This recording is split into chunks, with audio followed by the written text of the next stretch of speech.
Sa pagluag sa mga quarantine restrictions, usa sa mga negosyo nga back on track ang hair and nail salons o massage parlor.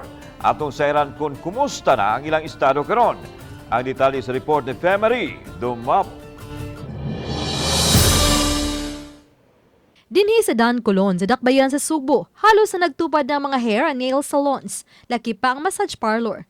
Hapit usa ka tuig sila nga sirado sa niaging tuig, ug ning tuiga pipila ka bulan usab silang gisiradan.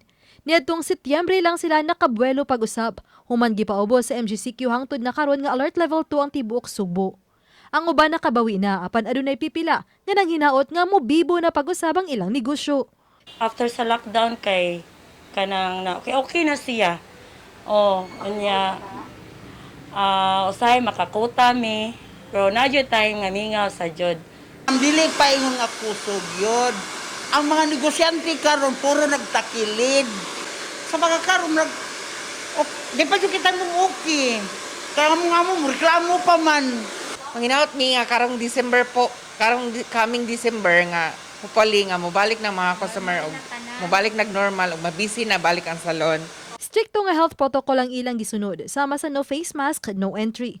Sayo pa sa buntag na abtan sa GMR TV Balitang Bisdak, ang pipila ka mga customer nga nituyo pag-adto sa mga parlor aron makarelax. Ang ilang service kay okay kasi every time mari ko na kang temperature check and then apoy magsuwat og karang 4 and then ang ilang mga therapist kay friendly sad kaayo. Okay raman basta follow rami sa protocol, ma'am. Okay ram na mo solo dire basta ang importante nga distance lang jud ba per ma'am. Nakamas. Okay ra. Uban ni Jun Sulon, ako si Femery Dumabok. Balitang Bisdak.